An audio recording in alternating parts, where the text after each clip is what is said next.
Hello everyone, welcome to अड्डा 24/7 school में राजेंद्र सांखला। इस सेशन में हम कक्षा 9th की क्षितिज बाग एक पुस्तक से अध्याय संख्या 12, जिसके लेखक का नाम क्या है, माखनलाल चतुर्वेदी। इन्होंने हमारी पाठ्य पुस्तक में अध्याय संख्या 12 में इन्होंने एक कविता लिखी है जिसका नाम है कैदी और कोकिला। इस सेशन में हम जो पढ़ने वाले हैं बच्चों, वह पढ़ने वाले हैं हम माखनलाल चतुर्वेदी जी का जन्म और साथ में कैदी और कोकिला जो कविता लिखी है उसको सारांश के रूप में कि इन्होंने इस कविता में क्या लिखा है।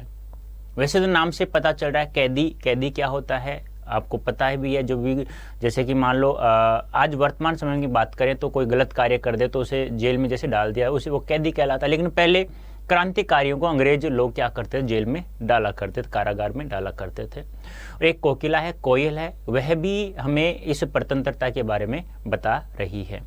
तो इस सेशन में बच्चों हम लोग क्या देखने वाले हैं, इस सेशन में हम माखनलाल चतुर्वेदी जी का जन्म के साथ साथ हम जीवन परिचय के साथ साथ हम कैदी और कोकिला जो कविता है उसका सारांश हम लोग पढ़ेंगे कि यह कविता क्यों लिखी गई है, कहाँ लिखी गई है। ठीक है, अब आपको कोकिला जो है इस डायग्राम से पता चल रहा है, ये कोयल है, ये कोकिला है जो हमें हमारी गुलामी की जो जंजीरें हैं उसके ऊपर ये भी कह रही है कैसे किस प्रकार से ऐसा हो रहा है। आप लोग जागो, उठो और आप मुक्ति के लिए अब आंदोलन करो। अब आप स्वतंत्र होने वाले हैं तो जल्दी से स्वतंत्र होने के लिए कोशिश करें। तो कोकिला, अब कोकिला आ गई तो कैदी भी आना चाहिए। तो ये लो भी दिखाई दे रहा है आप लोगों को, कारागार है और ये कैदी हैं। ठीक है, तो कैदी और कोकिला, कैदी और कोकिला। ठीक है, ये कविता का क्या पढ़ेंगे हम, सारांश पढ़ेंगे। इसके बाद हम जो मूल कविता है हमारी कैदी और कोकिला उसके बारे में एक एक शब्द का अर्थ समझते हुए भावार्थ करेंगे। उसके बाद फिर नेक्स्ट वीडियो में हम लोग कैदी और कोकिला संबंधी जितने भी अभ्यास प्रश्न हैं उनके बारे में चर्चा करेंगे। ठीक है, तो आप लोग ध्यान से बैठें बच्चों और अच्छे से ध्यान से पढ़ें कि आप लोगों को एक एक शब्द याद होना चाहिए, क्योंकि मेरा यही उद्देश्य होता है कि जब मैं पढ़ा हूँ, जितने समय पढ़ा हूँ तो आप लोगों को याद हो जाना चाहिए, क्योंकि मैं एक शब्द को 3 बार रिपीट करता हूँ कम से कम, और तरीका ऐसा ही है अलग से ही। यह सब हमें पढ़ने को कहाँ मिलता है बच्चों, यह हमारी पुस्तक है क्षितिज भाग 1। तो ध्यान रखना, कक्षा 9th, पुस्तक का नाम क्षितिज भाग 1, अध्याय संख्या 12, जिसके लेखक का नाम क्या है, माखनलाल चतुर्वेदी, जिन्हें एक भारतीय आत्मा भी कहा जाता है और इसी उपनाम से ये कविता भी लिखते थे। ठीक है, तो अब हम देखने वाले क्या है, जीवन परिचय किनके, माखनलाल चतुर्वेदी जी का। किनका जन्म परिचय देखने वाले हम, जीवन परिचय माखनलाल चतुर्वेदी जी। ठीक है, तैयार हैं सभी? तो याद हो जाना चाहिए बच्चों इसी समय। ऐसा नहीं कि आप लोग कहो कि याद अब नहीं हुआ, बाद में याद कर लेंगे। नहीं बेटा, इसी समय याद होना चाहिए। अब यदि मैं जीवन परिचय की बात करूं माखनलाल चतुर्वेदी जी का, तो इनका जन्म होता है 1889 ईस्वी में बच्चों, मध्य प्रदेश के होशंगाबाद जिले के बाबई नामक गांव में। 1889 होशंगाबाद जिला और बाबई नामक गांव में, और किस राज्य में पड़ता है, मध्य प्रदेश में। मृत्यु की बात करें तो इनकी मृत्यु होती है 1968 अर्थात 1968 ईस्वी में बच्चों इनकी मृत्यु हो जाती है। तो जीवन परिचय, माखनलाल चतुर्वेदी का जन्म मध्य प्रदेश के होशंगाबाद जिले के बाबई गांव में सन 1889 ईस्वी में हुआ। कब होता है, 1889 ईस्वी, मध्य प्रदेश के होशंगाबाद जिले के बाबई नामक गांव में इनका जन्म होता है। और मृत्यु कब होती है, 1968 अर्थात 1968 ईस्वी में इनका निधन हो जाता है। समझ में आ गया। नेक्स्ट, मात्र 16 वर्ष की अवस्था में क्या बन गई, ये शिक्षक बन गए, अध्यापक बन गए। देखो, मात्र 16 वर्ष की अवस्था में क्या बन गए, ये शिक्षक अर्थात अध्यापक बने। बाद में अध्यापन कार्य छोड़कर प्रभा नामक पत्रिका का क्या किया, संपादन शुरू किया। यानी कि शिक्षक का जो पद था, शिक्षक का जो कार्य करना था वो उन्होंने छोड़ दिया। फिर प्रभा नाम की एक पत्रिका का क्या करने लगे, संपादन करने लग गए। वे देशभक्त, कवि एवं प्रखर पत्रकार थे। यानी कि वो देशभक्त भी थे, कवि भी थे और एक पत्रकार के रूप में भी हमारे सामने नज़र आते हैं, इस कविता से पता चलता है। और वैसे भी हम यदि हिंदी साहित्य का इतिहास थोड़ा सा पढ़ लें तो हमें माखनलाल चतुर्वेदी ने ऐसी ऐसी कविताएं लिखी हैं, ऐसी ऐसी रचनाएं लिखी हैं जिसमें राष्ट्रीय जो जागरण की प्रमुखता का जो स्वर है वो हमें प्रत्येक रचना में, लगभग रचना में दिखाई देता है। उन्होंने कर्मवीर और प्रताप पत्रिका का भी संपादन किया। कहने का तात्पर्य क्या है, पर शिक्षक के बाद तो शिक्षक बनने के बाद यानी शिक्षक का कार्य छोड़ने के बाद प्रभा नामक पत्रिका का संपादन करते हैं, फिर वो कर्मवीर और प्रताप का भी साथ में क्या करते हैं, संपादन करते हैं। प्रमुख कृतियाँ कौन कौन सी? प्रमुख कृतियाँ पढ़ने से पहले एक बार मैं रिपीट करा देता हूँ, क्योंकि मैंने कहा था ना मैं एक शब्द को 2 बार 3 बार रिपीट करता हूँ जिससे आप लोगों को याद हो जाए बच्चों। तो पहले हमने बात की कि इनका जन्म 1889 ईस्वी में होता है। किस राज्य में होता है? मध्य प्रदेश में होता है। मध्य प्रदेश का कौन सा जिला है बच्चों? होशंगाबाद। क्या नाम है? होशंगाबाद। और गांव का नाम क्या है? बाबई नामक गांव में। कहाँ होता है? बाबई नामक गांव में। मृत्यु की बात की मैंने कि मृत्यु होती इनकी 1968 ईस्वी में। कब होती है? 1968 ईस्वी में इनकी मृत्यु हो जाती है। आगे मैंने बात की कि मात्र 16 वर्ष की उम्र में ये क्या बन जाते हैं? शिक्षक बन जाते हैं, अर्थात अध्यापक बन जाते हैं। उसके बाद अध्यापक का पद छोड़कर के ये प्रभा नामक पत्रिका का क्या करते हैं? संपादन करते हैं। ठीक है। इसके बाद 2 पत्रिका और आती हैं, एक आती है कर्मवीर और एक आती है प्रताप। इन पत्रिकाओं का भी क्या करते हैं? ये संपादन करते हैं। आई बात समझ में? ये इनके बारे में अब तक हमने पढ़ा है। अब प्रमुख रचनाओं की बात करें तो प्रमुख रचनाओं में कृतियों में कौन कौन सी हैं? हिम किरीटनी, हिम तरंगिनी, साहित्य देवता, वेणु लो गूंजा धरा। देखिए, हिम किरीटनी, हिम किरीटनी, हिम तरंगिनी, हिम तरंगिनी, साहित्य देवता, वेणु लो गूंजा धरा, वेणु लो गूंजे धरा। याद हो गया? हिम किरीटनी, हिम तरंगिनी, साहित्य देवता, वेणु लो गूंजे धरा। याद हो गया? बताइए जल्दी से, बताइए जल्दी से कौन कौन सी है? इधर नहीं देखना बिल्कुल भी। अब बताइए, देखो, हिम किरीटनी, हिम किरीटनी, हिम तरंगिनी, साहित्य देवता, वेणु लो गूंजे धरा। ठीक है, आगे देखिए बेटा। तो हिम किरीटनी, हिम तरंगिनी, साहित्य देवता, वेणु लो गूंजे धरा। आगे बात करें, इन्हें यानी कि माखनलाल चतुर्वेदी जी को भारत सरकार द्वारा पद्म भूषण, भारत सरकार द्वारा पद्म भूषण और साहित्य अकादमी पुरस्कार से सम्मानित किया जा चुका है। यानी हिंदी साहित्य का अकादमी से साहित्य अकादमी पुरस्कार मिल चुका है इनको, और भारत सरकार द्वारा पद्म भूषण से सम्मानित किया जा चुका है माखनलाल चतुर्वेदी जी को। माखनलाल चतुर्वेदी जी की रचनाएं राष्ट्रीय भावना से युक्त हैं, यानी कि इनकी लगभग रचनाएं राष्ट्रीय भावना से युक्त हैं, क्योंकि देशभक्त मतलब इस ऐसी देशभक्ति कविताएं लिखते हैं कि पढ़ते पढ़ते आज वर्तमान समय में लोगों के रोंगटे खड़े हो जाते हैं, उनमें जोश आ जाता है। और यह कैदी और कोकिला भी ऐसी ही एक राष्ट्रीय भावना से युक्त कविता है। उनमें स्वतंत्रता की चेतना के साथ देश के लिए त्याग और बलिदान की भावना, किसकी? त्याग और बलिदान की भावना भी मिलती है। यानी कि उनमें स्वतंत्रता की चेतना के साथ देश के लिए त्याग और बलिदान की भावना मिलती है। समझ में आ गया? यानी कि स्वतंत्र चेतना के साथ साथ त्याग और बलिदान की भावना भी उनकी कविताओं में हमें देखने को मिलता है। तो पद्म भूषण से और राष्ट्रीय साहित्य अकादमी पुरस्कार सम्मानित हैं, राष्ट्रीय भावना से युक्त कविताएं हैं, स्वतंत्रता के साथ चेतना के साथ साथ ये त्याग और बलिदान की बातें भी इनकी कविताओं में करते हैं। इसलिए इन्हें एक भारतीय आत्मा कहा जाता है। यानी कि ये इनका क्या हो गया? एक उपनाम हो गया, और इसी उपनाम से ये बहुत सारी कविता भी लिखी इन्होंने। तो इनका उपनाम क्या हो गया? एक भारतीय आत्मा। ठीक है,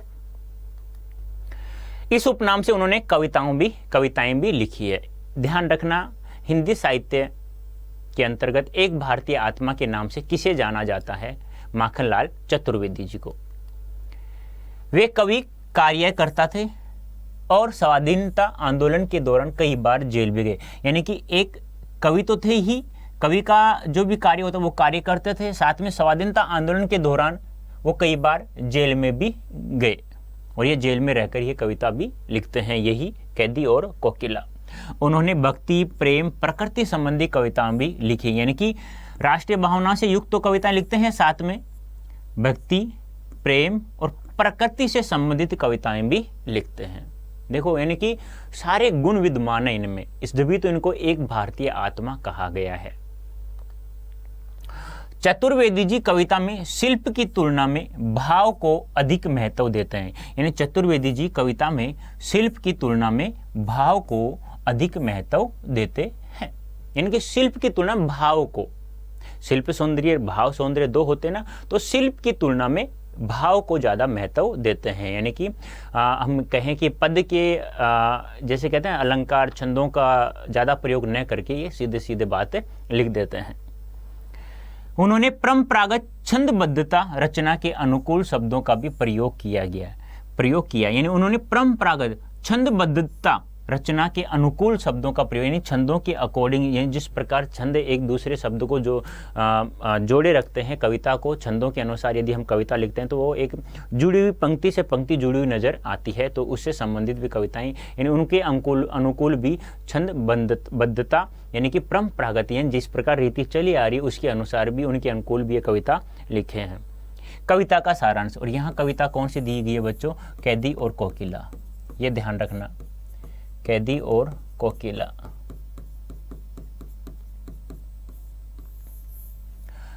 तो यहां तक समझ में आ गया होगा, ऐसी मैं उम्मीद कर सकता हूं, क्योंकि ज़्यादा कुछ नहीं पढ़ा हम लोगों ने, बल्कि जन्म पढ़ा 1889, मृत्यु पढ़ी 1968 ईस्वी में। जन्म होता है बाबई नामक गांव, होशंगाबाद जिला, मध्य प्रदेश में होता है। उसके बाद मैंने बताया कि 16 वर्ष की अवस्था में शिक्षक बन गए, शिक्षक का कार्य छोड़कर प्रभा नामक पत्रिका का संपादन किया। उसके बाद कर्मवीर और प्रताप पत्रिका का संपादन करते हैं। इनकी रचनाओं में इनकी रचनाएं जो भी मिलती हैं लगभग वो राष्ट्रीय भावना से युक्त होती हैं, लेकिन इन्होंने प्रकृति, प्रेम और भक्ति से संबंधित भी कविताएं भी लिखी हैं। भारत सरकार द्वारा पद्म भूषण दिया जा चुका है और साहित्य अकादमी में सम्मानित हो चुके हैं ये। इसके बाद मैंने बताया कि इन्हें की कविता में राष्ट्रीय भावना से युक्त होने के साथ इन्हें एक उपनाम दिया गया, एक भारतीय आत्मा के नाम से, और इस एक भारतीय आत्मा के नाम से ये बहुत सारी कविताएं भी लिखते हैं। ठीक है, अब देखते हैं कविता का सारांश। और कविता यहाँ कौन सी? हमारे कैदी और कोकिला। ब्रितानी उपनिवेशवाद के शोषण तंत्र का बारीक विश्लेषण करती कैदी और कोकिला कविता बहुत लोकप्रिय रही। यानी ब्रितानी उपनिवेशवाद के शोषण तंत्र का बारीकी से विश्लेषण करते हुए, यानी ब्रितानी जो उपनिवेशवाद के शोषण तंत्र था, यानी कि किस प्रकार शोषण किया जा रहा था, उसका बारीकी से विश्लेषण करती है। यह है हमारी कविता कौन सी? कैदी और कोकिला। तो समझ में आया कुछ? यानी कि कविता का सारांश जो कैदी और कोकिला है, वो ब्रितानी उपनिवेशवाद के शोषण तंत्र का बारीक विश्लेषण, यानी कि महीन बातों को भी उन्होंने इसमें उखेड़ा है। किस कविता में?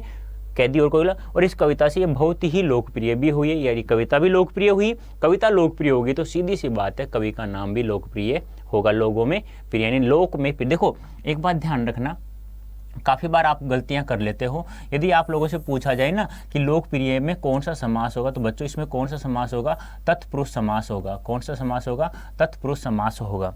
ये आपको ध्यान में थोड़ा सा रख लेना, क्योंकि बार बार एग्जाम में आ जाता है समझ, जैसे गद्यांश देकर फिर पूछ लेता है वो कि लोकप्रिय में कौन सा समास होगा, तो क्या हो जाएगा? समास विग्रह लोक में प्रिय। क्या हो जाएगा? लोक में प्रिय। तो कौन सा समास हो गया? अधिकरण तत्पुरुष समास। तत्पुरुष में भी कौन सा? तत्पुरुष समास। तो ऐसी सीधी बात पूछे तो, अब तत्पुरुष में पूछे तो कौन सा है बेटा? अधिकरण तत्पुरुष समास। ये ध्यान रखना है, क्योंकि अधिकरण कारक का कारक चिन्ह क्या होता है? में और पर। में और पर दो होते हैं, ये ध्यान आपको रखना है। तो यह कविता जो लिखी गई किसके ऊपर? ब्रितानी उपनिवेशवाद के शोषण तंत्र का बारीक विश्लेषण करती कैदी और कोकिला कविता बहुत लोकप्रिय रही है। यह कविता भारतीय स्वाधीनता सेनानियों के साथ जेल में किए गए दुर्व्यवहारों और यातनाओं का मार्मिक साक्ष्य प्रस्तुत करती है।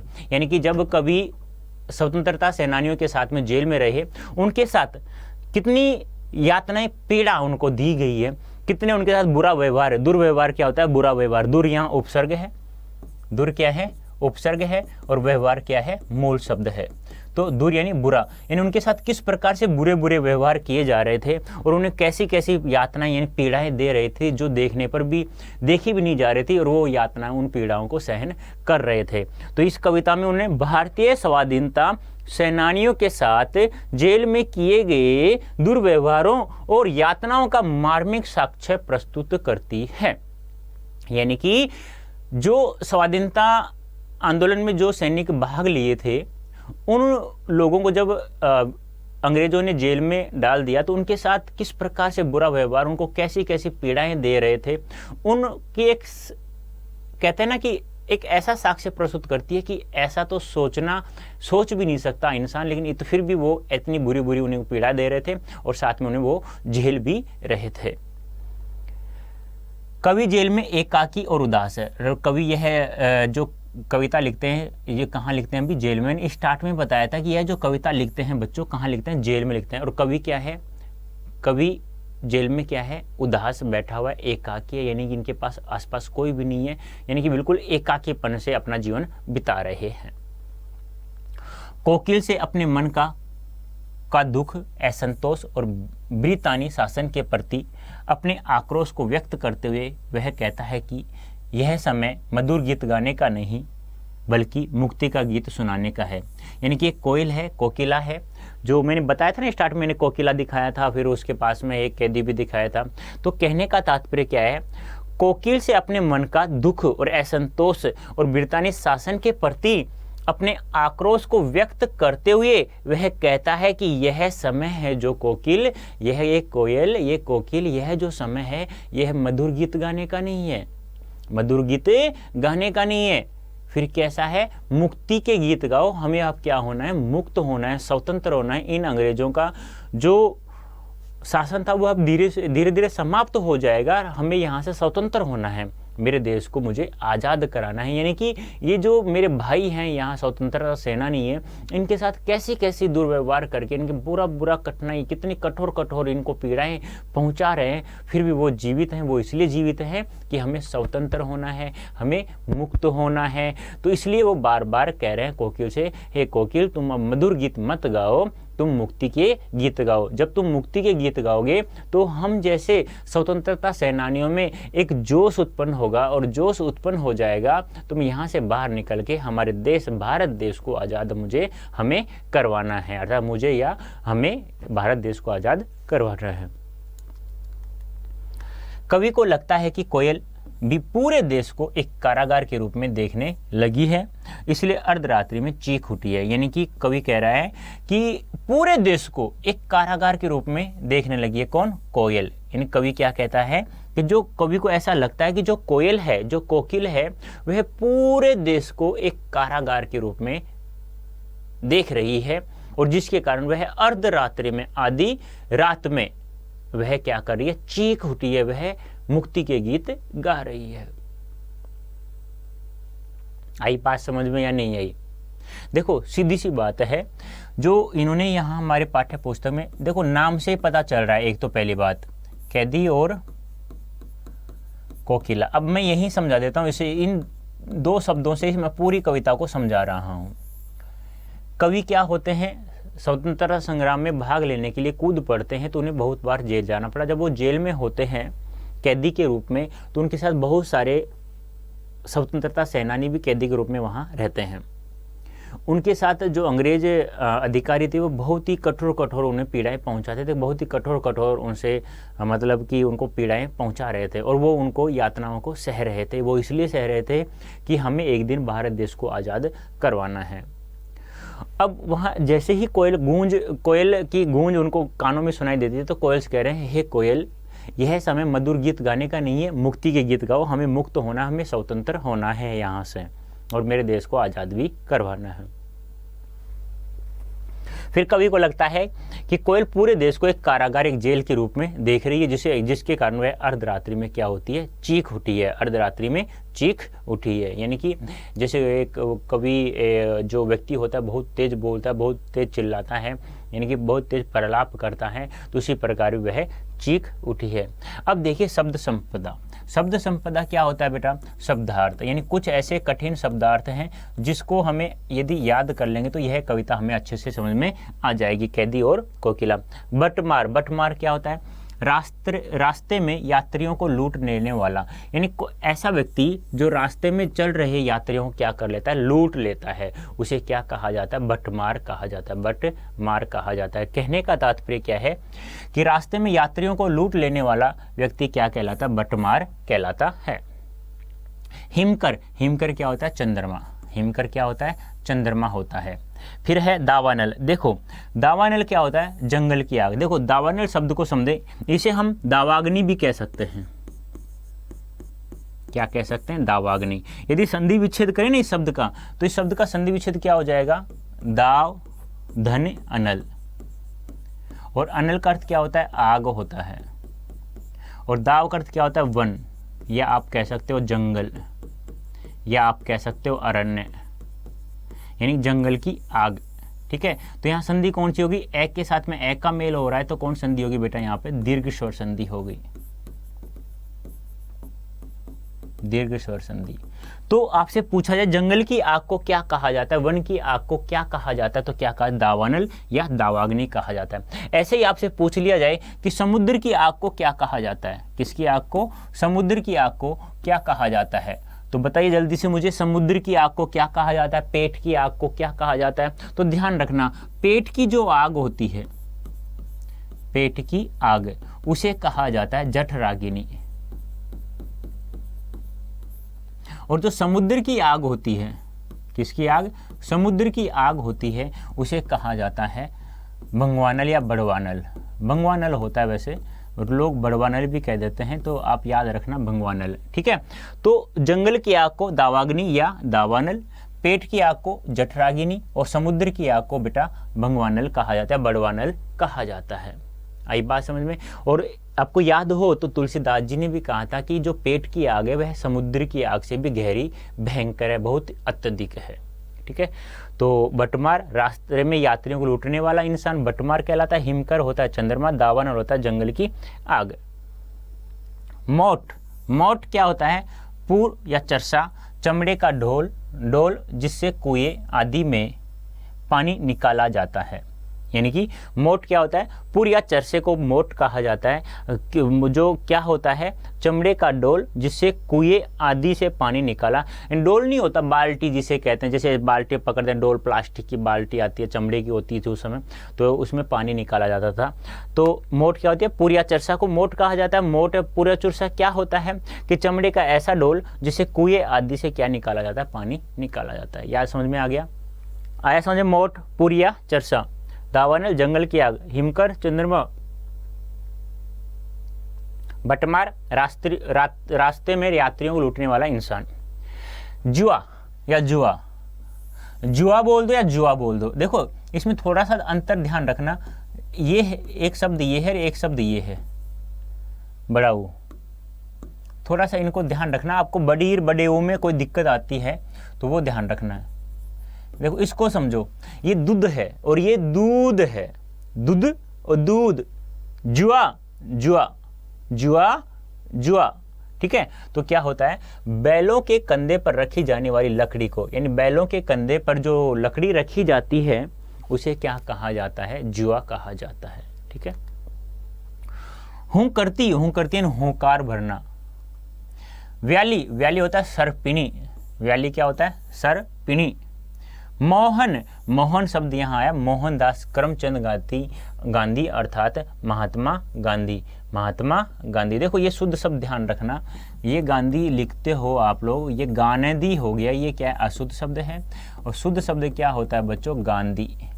यानी किसी भी शब्द को बोलते समय यदि रुकावट नहीं होती है तो वहाँ चंद्र बिंदु का प्रयोग किया जाता है। अनुस्वार का प्रयोग नहीं करेंगे हम। अनुस्वार का प्रयोग कहाँ किया जाता है?